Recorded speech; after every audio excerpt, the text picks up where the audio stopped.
Vayamos por favor a Lucas capítulo 14. Lucas capítulo 14.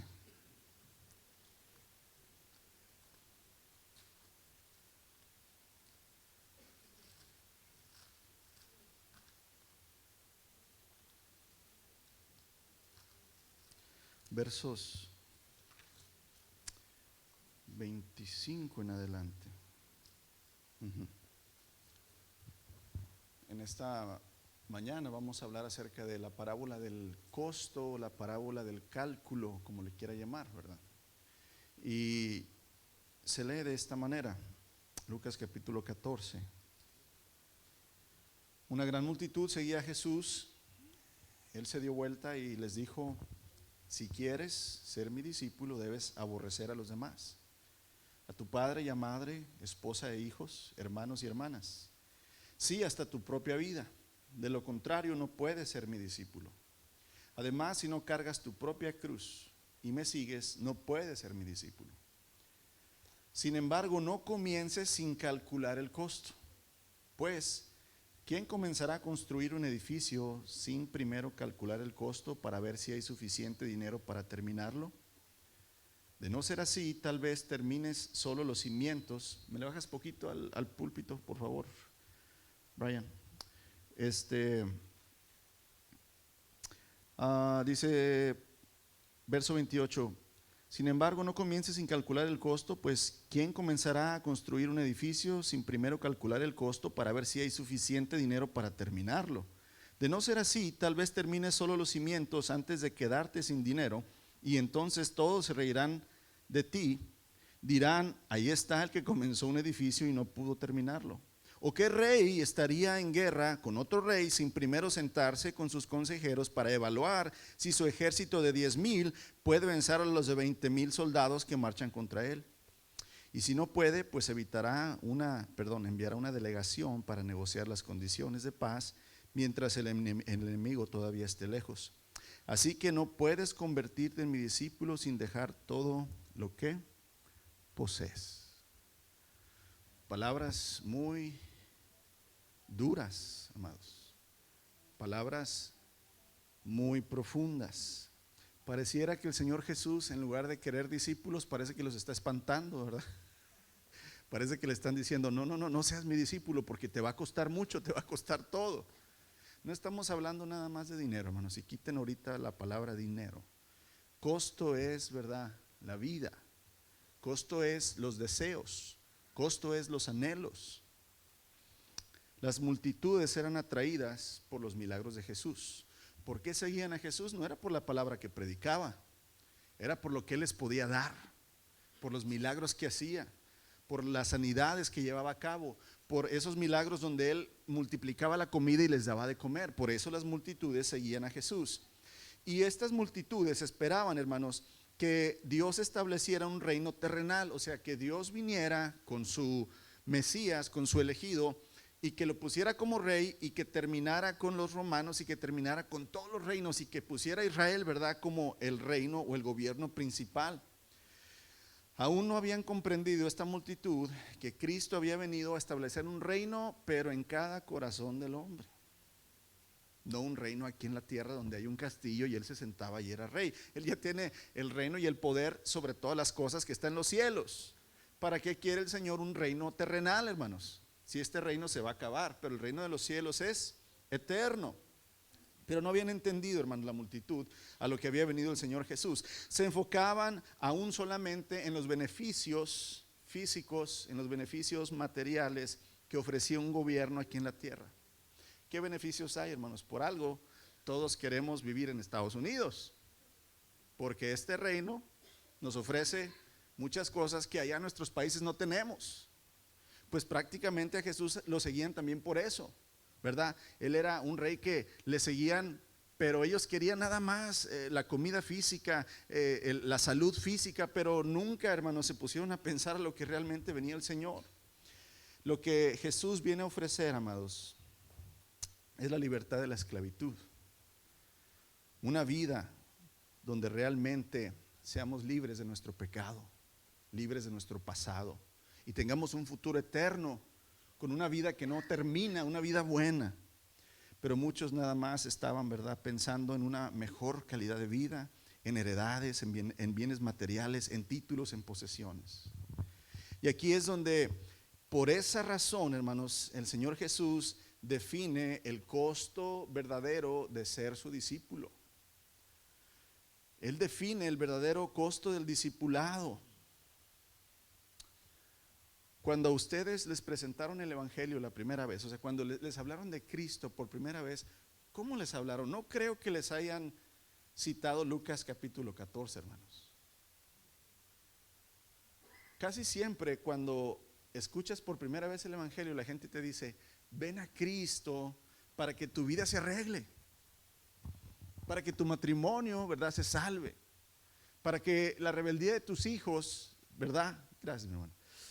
Para que la rebeldía de tus hijos, ¿verdad?, sea convertida en bendición. Ven para que tus finanzas mejoren. Dios va a arreglar tus finanzas. Estás enfermo, ven para que Él te sane. Si han escuchado, ¿verdad?, que muchas veces las personas presentamos a Cristo por el beneficio material, físico, en lugar de realmente y directamente decirles el beneficio eterno y interno que tiene. Ayer algunos pudimos ir aquí al Sport Park, escuchar, ¿verdad?, una predicación del Evangelio donde se predicó acerca de el ciego Bartimeo, aquel ciego que estaba sentado mendigando y que cuando Jesús va pasando por ahí, él empieza a gritar, Jesús, hijo de David, ten misericordia de mí. Jesús, hijo de David, ten misericordia de mí. Y entonces, ¿verdad?, le llaman el Señor, ven. Este ciego, ¿verdad?, pues era ciego físico, hermanos, no veía, pero también no veía su condición de pobreza espiritual. Él nada más quería su visión, pero en realidad el Señor Jesús le abrió también los ojos a la condición de cómo él estaba y le sanó no nada más sus ojos, le sanó su alma. Y aquí es donde el Señor, amados, quiere, en realidad, el Maestro quiere revelarnos todo lo que tenemos que poner a un lado, todo lo que tenemos que poner en segundo plano, en tercer plano, para darle la prioridad a Él, para que la mayor importancia en nuestra vida sea Él. Jesús, hermanos, se propone grabar en la gente la necesidad de examinar la decisión que han tomado. A ver, mi hermano, mi hermana, visitante que hoy estás aquí, ¿tú te has puesto a pensar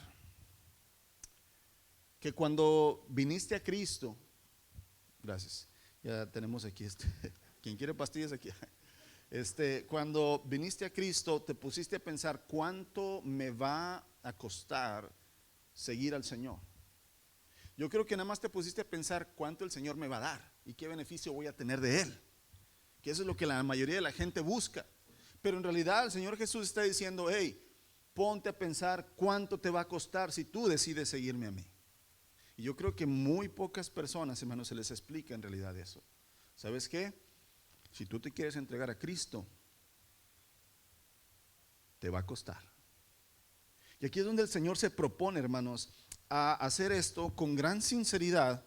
El Señor expone lo que Él demanda de su discipulado para que nadie sea engañado, para que estén preparados para pagar el precio. Porque ¿qué pasa cuando yo te digo, ven a Cristo para que Él te sane? Y si no te sana, ¿qué va a pasar? Decepción. Ven a Cristo para que tu matrimonio se resuelva, y si no se resuelve, ¿qué va a pasar?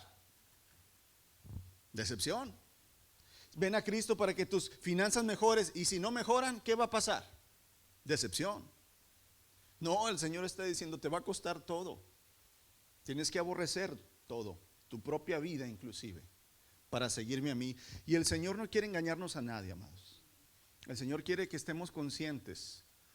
Recuerda simplemente, Abraham tuvo que dejar su tierra, su parentela. El Señor Jesús tuvo que dejar, ¿verdad?, su gloria, su Padre. ¿Qué tendremos que dejar? Los que le queremos seguir. Amados, todo. Y Él quiere poner en nuestra mente eso, hermanos. Debemos estar dispuestos, en realidad, a entender cuánto nos va a costar el discipulado al Señor. Pero, amados, aún todavía no nada más es el costo, el aborrecer, ¿verdad?, a los que están a nuestro alrededor. Y ahorita vamos a explicar eso, porque aún todavía el Señor demanda más. Dice, aborrece a tu padre, a tu madre, hijos, esposa, esposo, hermanos, por mi nombre, si no, no eres digno de mí. Es más, toma tu cruz, niégate a ti y sígueme cada día. O sea, también te tienes que aborrecer a ti mismo. Y ahorita vamos a explicar la palabra aborrecer, no quiere decir odiar. Aquí es donde entonces el Señor primero nos dice esto, el desprendimiento. Tienes que desprenderte. Desprendimiento. Debemos estar dispuestos a desprendernos, hermanos, de lo que más queremos. Ponte a pensar, ¿qué es lo que yo más quiero en esta vida? ¿Qué es lo que más me da alegría? ¿Qué es lo que más me da seguridad? ¿Por qué es lo que más trabajo? ¿Qué es lo que más quieres en esta vida? ¿Qué es lo que más te da, verdad, terrenalmente hablando? No vas a decir, quiero más a Cristo, ¿verdad? Gloria a Dios, si es cierto. Pero siendo sincero, sincera, ¿qué es lo que más amas en esta vida? Y al leer este verso, amados, pensaríamos que el Señor Jesús es cruel. Léelo otra vez, fíjate. El Señor Jesús dice, si quieres ser mi discípulo, a ver, ¿quién quiere ser discípulo del Señor? Amén. Bueno, el Señor te dice, si quieres ser mi discípulo, debes aborrecer a tu padre y a tu madre, esposa e hijos, hermanos y hermanas y hasta tu propia vida. Espérate, Señor, pero pues si yo quiero seguirte, no quiero convertirme en un ogro aborreciendo a todos los demás. Amados, al leer esto pensaríamos que el Señor es cruel, que se contradice a sí mismo, porque nos dice que amemos al prójimo, que honremos a nuestro padre y a nuestra madre, pero ahora dice que que lo aborrezcamos. Y aquí es donde en realidad, amados, Él nos invita a aborrecer a nuestros seres queridos, y pareciera que debemos entonces demostrarle a Él nuestro amor y fidelidad abandonando a la familia, abandonando lo que más nos gusta. Y para enfatizar, hermanos, que el discipulado es difícil. Discipulado quiere decir el seguir a Cristo, el ser su discípulo. Es difícil. O sea, el Señor Jesús quería poner en la mente de los que le iban a seguir, seguirme es difícil. Seguirme es difícil. No es para todos.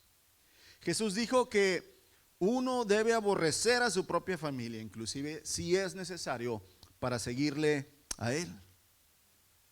Pero no te equivoques, no estamos hablando de odiar, no estamos hablando de abandonar y que no te importen, ya que primeramente el Señor en los 10 mandamientos dice que amemos al prójimo, que no codiciemos nada de Él, que no le mintamos, que no le robemos.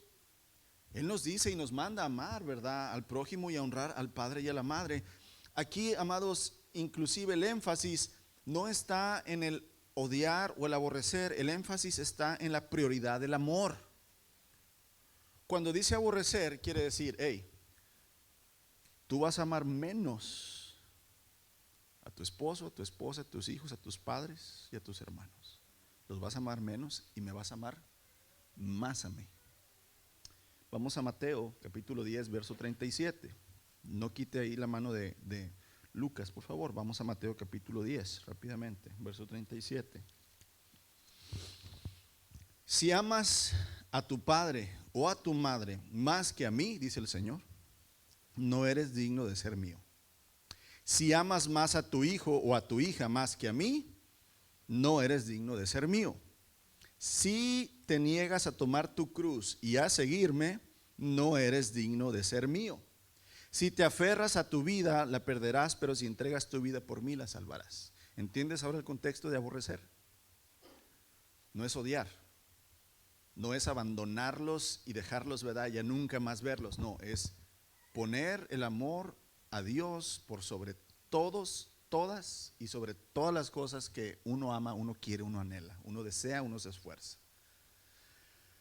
Aquí, hermanos, que la verdad central que Jesús desea revelar en nuestro corazón es que un verdadero discípulo se debe someter lo que más anhela, debe humillar, debe entregar lo que más anhela, lo que más ama a los pies del Señor y ponerlo en segundo término. Todas las relaciones que tengamos, todos los vínculos terrenales van a quedar bajo y Cristo va a quedar arriba. La lealtad hacia Cristo, hermanos, debe ir antes que la lealtad a la familia. Y la lealtad a Cristo vale más que la vida misma. Ese es el costo de seguir al Señor. Ese es el costo que Él está diciendo. Ejemplos como qué. ¿Qué tal si mi hijo o mi hija o mi esposo o mi esposa llega a mi casa asustado, llorando y nos dice: atropellé a alguien y parece que lo maté, pero nadie me vio, pero estoy asustado, estoy asustada, no quiero ir a la cárcel, no quiero, ¿verdad?, problemas con la justicia. Si uno ama a su hijo, a su hija, a su esposo, a su esposa, uno podría decirle: ¿estás seguro que nadie te vio? No vamos a decir nada. ¿Eso es amar más a quién? Al hijo, a la hija, al esposo, a la esposa. ¿Más que a quién? Más que a Dios. Porque Dios dice que no vamos a mentir, amados, que no vamos a engañar. Aquí es donde, amados, nuestra lealtad va más a Dios que a nuestra propia familia, a nuestros propios padres, hermanos, esposos e hijos. Aquí es donde cuesta, hermanos, seguir al Señor, donde tú vas a entregar y tienes que entregar eso. Lucas capítulo 9, amados, vayamos nuevamente a Lucas capítulo 9, versos 57 en adelante.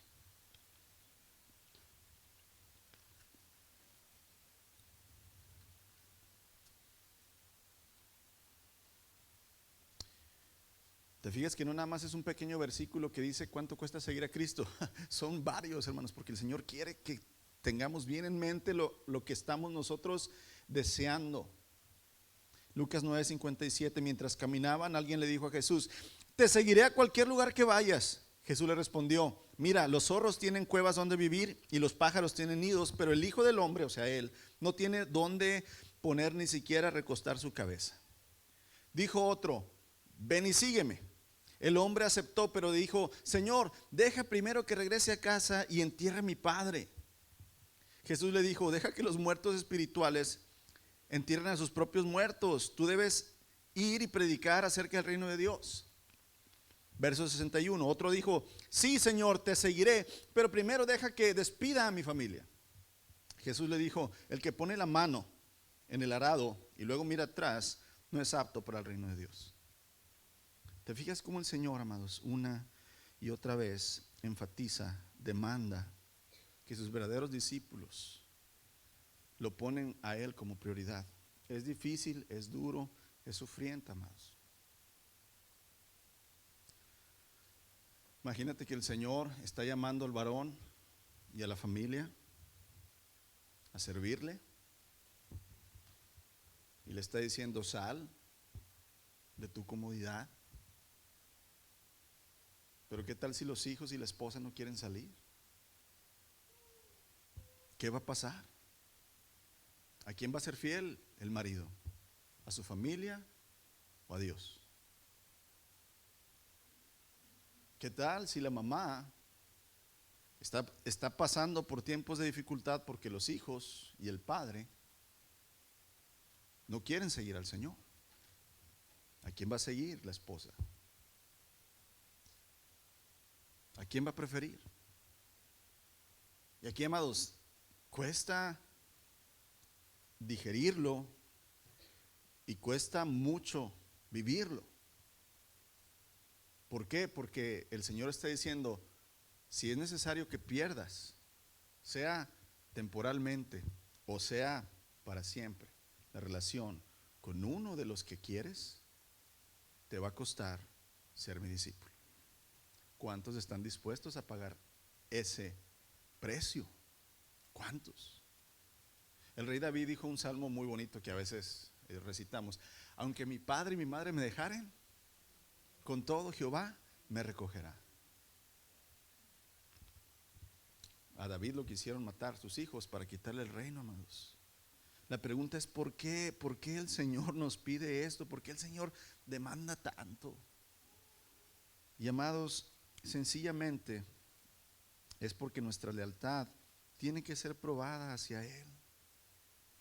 Qué fácil es decir, yo te sigo, Señor, y yo te amo, sin tener que demostrarle al Señor, hermanos, y a mí, y no a los demás, al Señor y a mí, que lo amo.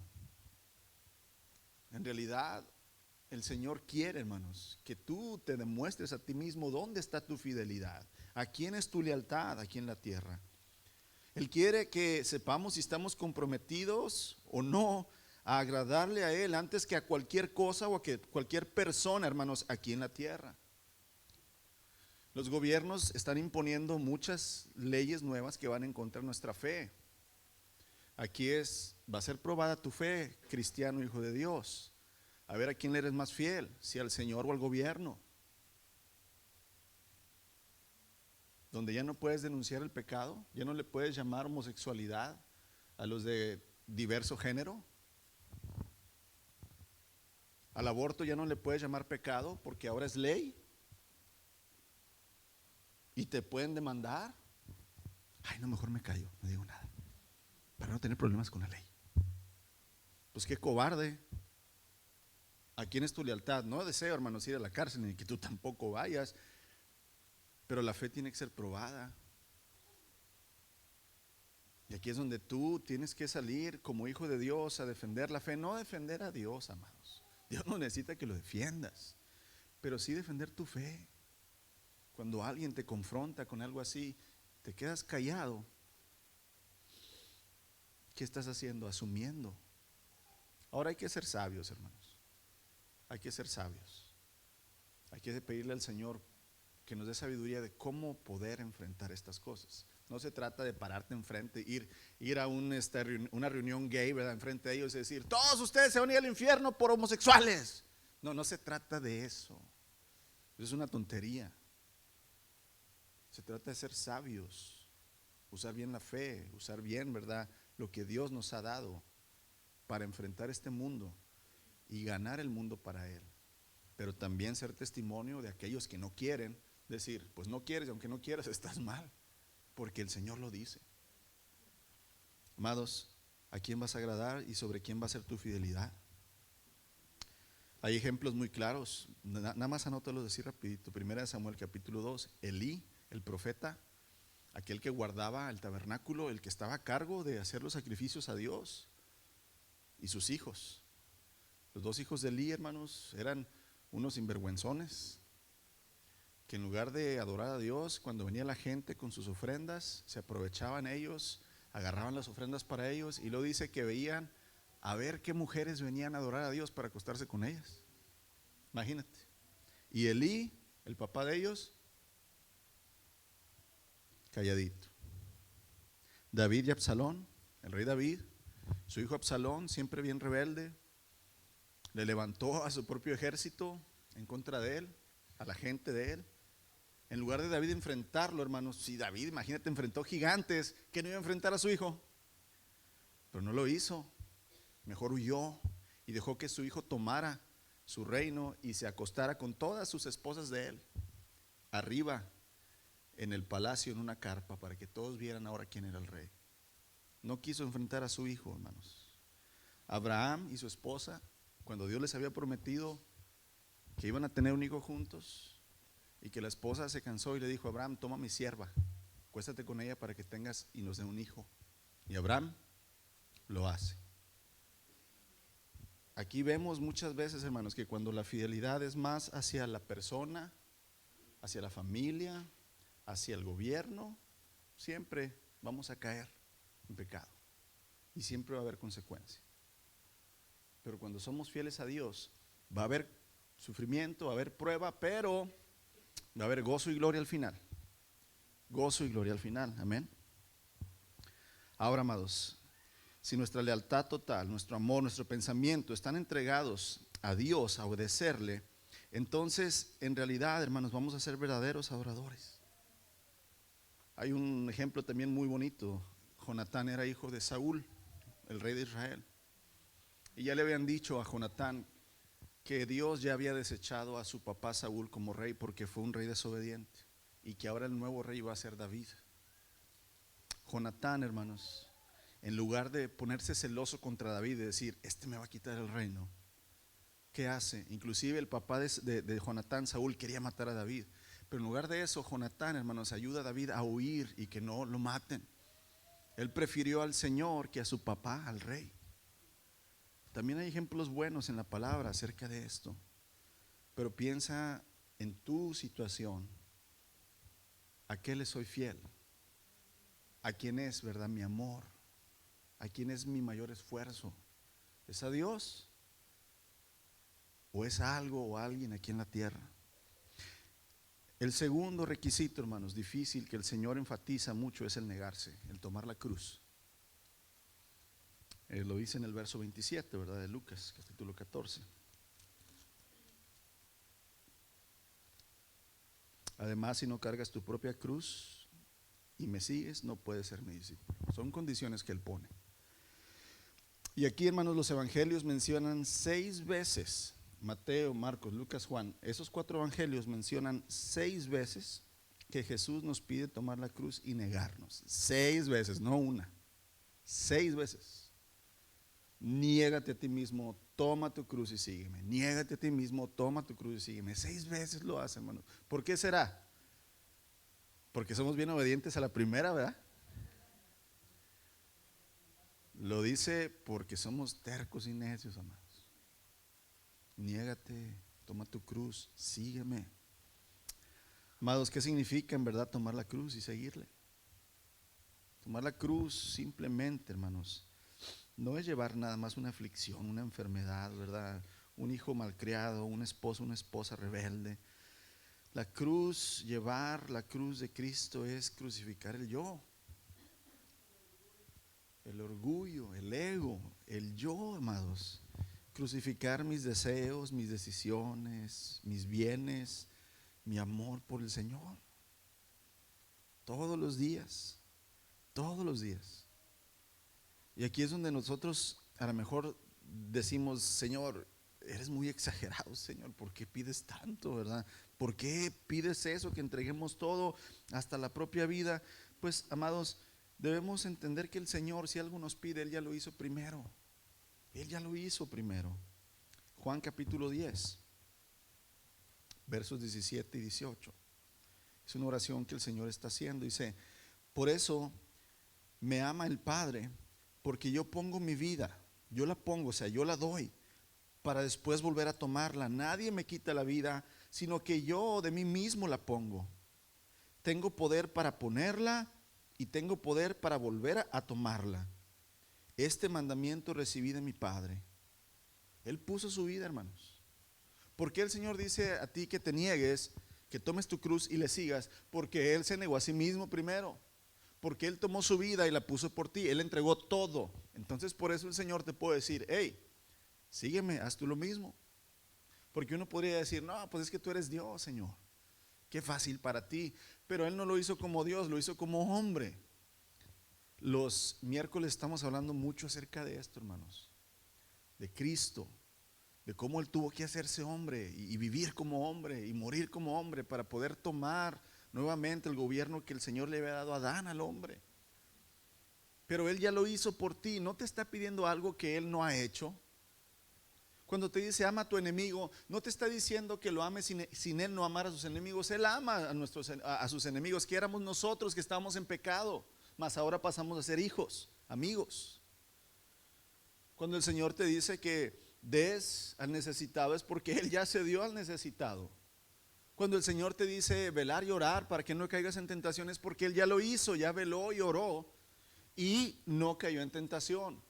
Todas las cosas que el Señor te pide hacer, Él ya las hizo primero. Y por eso con autoridad te las puede decir. Y tú y yo, hermanos, nada más podemos decidir, bueno, Señor, sí te sigo, o bueno, Señor, no te sigo. Así de simple, amados. No es, bueno, Señor, mira, en estas cositas pues sí te sigo. En estas cositas sí soy tu discípulo, pero ahí estas están muy difíciles, Señor. Tú tienes misericordia, tú me las vas a pasar por alto. No, amados, el Señor no es así. Al Señor no lo puedes convencer como a tu papá, a tu mamá. El Señor no puede convencernos como nuestros hijos nos convencen a nosotros. Ya te dije que no y es no. Y en media hora que le chilló el chiquillo, bueno, sí, mijo, ándele, pero acuérdese que va a hacer esto y otro. No, el Señor no es así, hermanos. Dice que su sí es sí y su no es no. Al Señor no lo cambies de parecer. Y aquí es donde tú o te sujetas, y por eso Él, amados, nos dice y nos advierte: si quieres ser mi discípulo, aquí está. El que no quiera puede tomar su camino, amados. Dios lo entregó todo: poder, reino, dominio, santidad, gloria. También, hermanos, los discípulos tienen que entregarlo todo cuando es necesario. Tomar la cruz, hermanos. Marcos capítulo 8. El que tome su cruz y me siga, ese es mi discípulo. Marcos capítulo 8, versos 34 en adelante. Entonces llamó a la multitud para que se unieran a sus discípulos. O sea, Jesús dijo: sean mis discípulos, ustedes sean mis discípulos, síganme, síganme. El Señor le llamó a la multitud. Si alguno de ustedes quiere ser mi seguidor, tiene que abandonar su manera egoísta de vivir, tomar su cruz y seguirme. Ya el Señor te está diciendo: tienes que abandonar tu manera egoísta de vivir. Uno puede decir: yo no soy egoísta. ¿Quién cree que no es egoísta, hermanos? Para ahorita decirle que sí es, y se lo demuestro. Todos somos muy egoístas. El Señor dice: el que no deja su manera egoísta de vivir, toma su cruz y me sigue, no es mi discípulo. Verso 35: si tratas de aferrarte a la vida, la vas a perder. Pero si entregas tu vida por mi causa y por causa del evangelio, la vas a salvar. ¿Y qué beneficio tienes si ganas el mundo entero pero pierdes tu propia alma? ¿Hay algo más que valga más que tu alma? Si alguien se avergüenza de mí, de mi mensaje, de mi evangelio, en estos días de pecado y adulterio, el Hijo de Dios, el Hijo del Hombre, se avergonzará de esa persona cuando Él regrese en la gloria de su Padre con sus santos ángeles. Hay advertencias y hay consecuencias. Tú dices ser un hijo de Dios, pero no estás viviendo, no pones tu lealtad a Dios, no pones tu amor primero para Él, no te sacrificas por Él. Cuando Él venga, el Señor dice: te voy a aborrecer, te voy a hacer un lado, no te conozco. ¿Por qué? Porque tú te avergonzaste de mí, porque tú no quisiste dejar tu comodidad, porque tú no quisiste dejar y aborrecer tu familia, porque no quisiste dejar tus planes, no quisiste dejar tus metas, no quisiste dejar las cosas que tú tenías en el futuro por mí. No eres mi discípulo. Y aquí es, hermanos, donde queremos evitar a toda costa eso, amados. ¿Qué importa que el gobierno nos corra de aquí, amados? ¿Qué importa que perdamos nuestra casa? ¿Crees que el Señor nos va a dejar vivir en el monte? De perdido, una choza con láminas, pero tendremos algo donde está. ¿Crees que el Señor nos va a dejar morir de hambre? ¿O andar desnudos como si fuéramos pobres mendigos? No, hermanos. Pero nos hemos acostumbrado a una comodidad que nos cuesta soltar.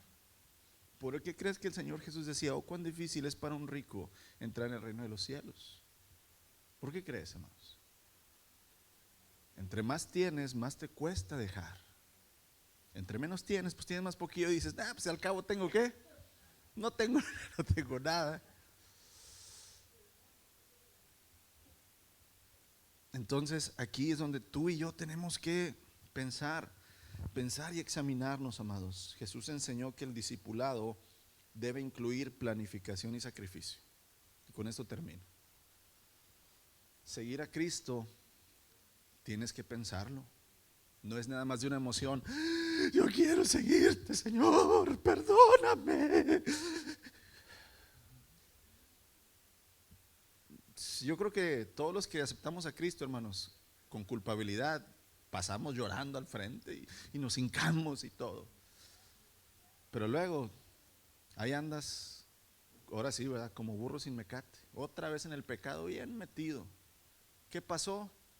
Las emociones. Emocionalmente, sí, te pegó y no quieres irte al infierno, ahí estás llorando, pero en realidad, hermanos, no planificaste y no pensaste, Señor, tú dices que si yo tengo que seguirte, Señor, tengo que abandonar mi manera de vivir egoísta. Mi lealtad ya no es a las amistades que para caerles bien a ellos y para quedar bien con esas amistades. Ya no es hacer lo que ellos hacen, hablar lo que ellos hablan. Hacer, ¿verdad? En cuanto negocios, trato con la familia, ya no es igual. Tengo que abandonar eso. Tienes que planificar, hermanos, seguir a Cristo. Tienes que ver cuánto te va a costar y tienes que sacrificarte. Si no estás dispuesto a sacrificarte, el Señor mejor dice, ¿sabes qué? Gózate, dale en tu vida. ¿Te gusta mentir? Sé el mentiroso profesional, el más mentiroso del mundo. ¿Te gusta ser violento? Sé el mejor violento que puedas en la vida. ¿Te gusta ser adúltero? Métete con todos los hombres y las mujeres que puedas. Dale, porque este es el único tiempo donde vas a tener algo de placer, pero en la eternidad va a ser castigado. El Señor nos da la opción, amados. ¿Quieres ser rico? Dale, pero tu riqueza se va a acabar cuando te mueras. ¿Quieres ser famoso? Dale, pero tu fama se queda y te van a olvidar. Pero el que sigue al Señor, hermanos, a la cruz y muere, el que pierda su vida por mi causa, en realidad no la va a perder, en realidad la va a ganar. Eso es fe, amados. Termino. Mateo capítulo 19, versos 27 al 30. Mateo 19, versos 27 al 30.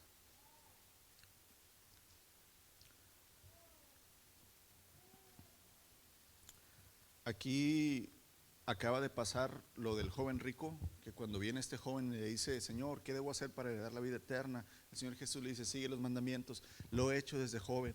Una cosa te falta, vende todo lo que tienes, dalo a los pobres y entonces sígueme. Pero como era muy rico este joven, se fue muy triste, no quiso pagar el precio.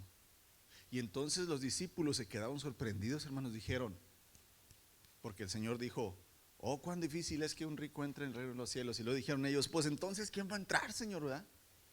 ¿Quién va a entrar? Y entonces el apóstol Pedro, hermanos, Pedro siempre es el más aventado, el más bocón, ¿verdad? El que no pensaba bien y de volada así hablaba.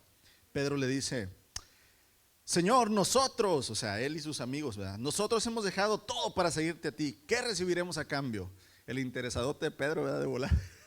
¿Qué voy a recibir? Señor, yo ya dejé todo, dejé mis barcas cuando me dijiste, Pedro, ven, deja las barcas y te voy a hacer pescador de hombres. Yo te seguí, Señor. ¿Ahora qué es para mí? ¿Verdad? Dice Pedro. Jesús le contestó, les aseguro, cuando el mundo se renueve, ahí va la promesa, hermanos, para que no le creas a los falsos apostolillos y profetías que andan ahí diciéndote que ahorita el Señor te va a multiplicar 100 veces más. Fíjate bien, son palabras del Señor Jesús.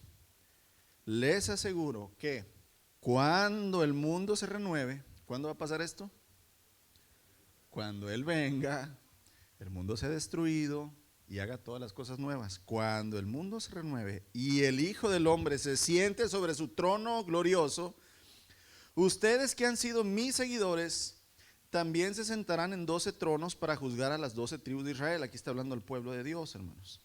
Y todo el que haya dejado casas, hermanos, hermanas, padre, madre, hijos, bienes, o sea, dinero, ¿verdad? Por mi causa, recibirá 100 veces más a cambio y heredará la vida eterna. ¿Cuándo va a pasar eso? ¿Cuando vengas y hagas tu pacto de $1,000 aquí? No. Me lo robó. Sí, se lo robaron, hermanos. No, hermanos, el Señor dijo, cuando esta tierra se renueve y cuando el Hijo del Hombre esté sentado en su gloria, ahí van a recibir 100 veces más. Aquí no les creas a esos ladrones, hermanos. Por más que hagan show y por más que hagan milagros, los milagros también los hace Satanás y los demonios. El Señor está diciendo aquí, hermanos, que el que deje padre, madre, hermanos, hermanas, bienes, tierras en su nombre, va a recibir 100 veces más. Y la vida eterna, pero allá en la gloria. Verso 30, pero muchos que ahora son los más importantes aquí, en ese día van a ser los menos importantes. Y aquellos que ahora parecen ser menos importantes en ese día serán los más importantes. Amados, seguir a Cristo nos va a costar todo. A muchos les ha costado la vida, amados. Pero una vida nada más aquí terrenal. La vida eterna está asegurada en la gloria. Dios les bendiga. Qué bueno que nos visitan. Señor, gracias, Padre, porque tú no eres un Dios que engaña y que trata de convencernos, Señor, para que le sigamos, sino tú eres un Dios que siempre habla la verdad y nos advierte, oh, cuánto, Señor, vamos a tener que padecer y entregar, Señor. Pero no va a ser un sufrimiento, Señor, como lo vivimos cuando tenemos malas decisiones aquí en la tierra. Es un sufrimiento que trae gozo, Padre. Como aquella madre que está pariendo y cuando ya ve a su hijo, Señor, ese dolor se convierte en gozo. Así es, Señor, el vivir para ti. Cuando vemos que somos probados, Señor, y pasamos la prueba, Señor, tú traes un gozo, una alegría muy grande en nosotros. Somos temerosos, Señor, porque muchas veces confiamos en lo que tenemos. Cuentas de banco, propiedades, Señor, planes. Y creemos que sin esas cosas, Señor, pues no vamos a poder seguir adelante, Señor. Padre, pero tú eres nuestra provisión y nuestro proveedor. Y tú sabes todas las cosas que vamos a vivir en esta tierra, Señor. Así es que tú tienes preparado para cada momento y cada tiempo, Señor, una bendición después de la prueba, Señor. Pero ayúdanos a nosotros a empezar en lo poco, Señor, porque luego queremos irnos a lo grande. No, Señor, empieza en nuestro corazón por lo poco, Señor. Que empecemos a dejar las cosas pequeñas, Señor, que sabemos que tenemos que dejar por ti, para que eso nos lleve, Señor, a crecer y estar dispuestos a abandonar cualquier otra cosa que después, Señor, tú nos pidas para tu gloria. Alabado sea, Señor Jesús, bendito eres. Te damos gracias porque tú, Señor, no estimaste el ser igual a Dios como algo que aferrarte, sino que te despojaste a ti mismo y veniste y tomaste forma de siervo, Señor, y fuiste semejante a nosotros. Y estando en esa condición, fuiste obediente y te humillaste, Señor, hasta la muerte de cruz. Por lo tanto, el Padre te ha levantado, te ha exaltado, Señor, a lo más alto, te ha dado un nombre que es sobre todo nombre, Señor. Aquí en la tierra, Señor, los hombres te pisotearon, te escupieron y te mataron, Señor. No fuiste nadie para muchos. Pero cuando vengas en tu gloria, Señor, toda rodilla se doblará y toda lengua va a confesar y te va a ver que tú eres el Señor. Y así también tú lo dices con nosotros, Señor, que los más insignificantes en esta tierra, Señor, vamos a ser, Señor, los más grandes en tu gloria. Padre, que nunca busquemos la fama, Señor. Nunca busquemos, Señor, el tener a nuestras amistades contentos, Señor, nuestra familia, cuando quebramos tu ley. Ayúdanos a siempre que la prioridad seas tú, Jesús, porque nosotros fuimos, Señor, tu prioridad.